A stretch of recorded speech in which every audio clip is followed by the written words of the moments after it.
Hello, my name is Carlos Laparra. I'm responsible for Chapter 8, and my section is Developmental Theories. The first section is Personality Development, Conceptual Framework, and Assumptions. The study of personality development is simply put the study of constancy and change in personality characteristics over time or age. Development is the ordered sequential changes in a living organism from conception to final moments in death. Requires a multidisciplinary approach when observing personalities, which include biology, psychology, anthropology, and sociology. Most of our theories today stem from early psychosexual and cognitive developmental stage theories.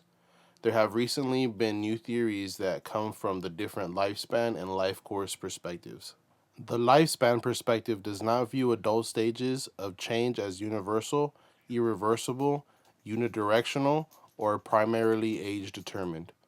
The life course perspective emphasizes the interactions of individual and social characteristics throughout the lifespan. Thus, age does not have an effect on behavioral changes. Paul Baltz in 1979 came to the conclusion that there are three different systems that interact and determine developmental changes. The first one is normative age graded influence. This refers to the biological and socio-cultural determinants, such as puberty and culturally defined adolescent roles in a given society. The second one is history graded influence. This refers to the differential effects based off of historical events on various age cohorts or generations, such as depressions and wars. The third would be non normative influences. This refers to the life events and experiences that are unique to an individual or groups, such as divorce, serious illnesses, and any forms of trauma. This one is the most similar to the life course approach.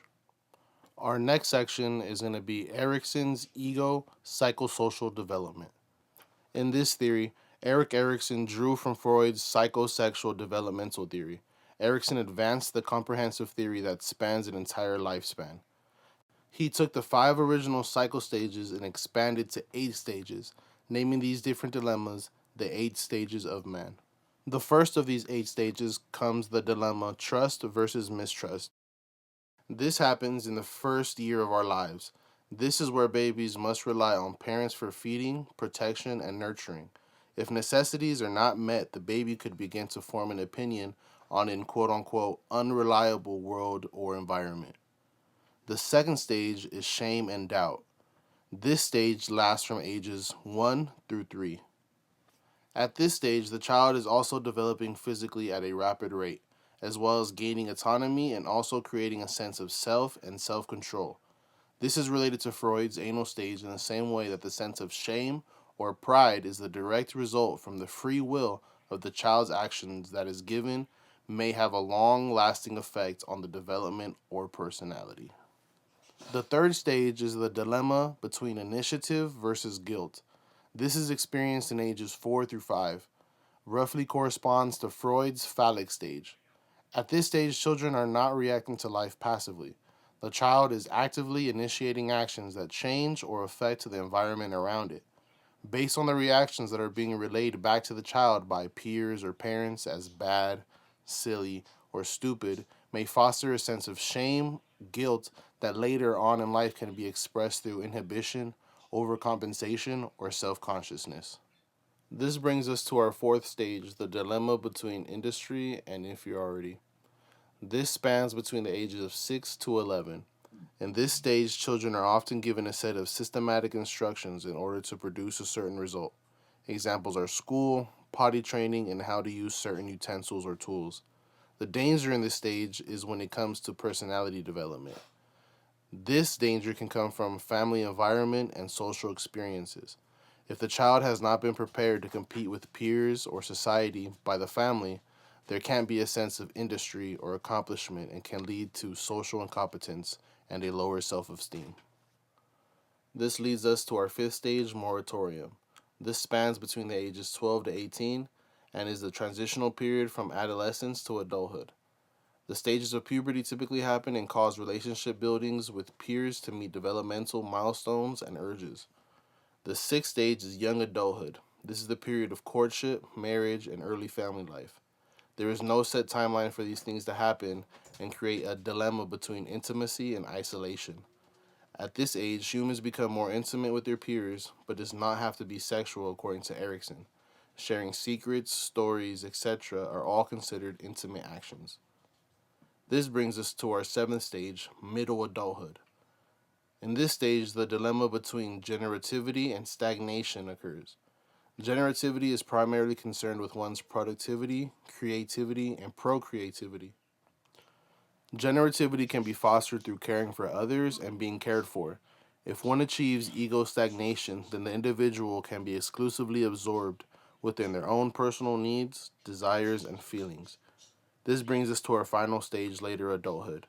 This is known as maturity, or the culmination of all of the previous stages coming together in the person, resulting either in ego integrity or despair.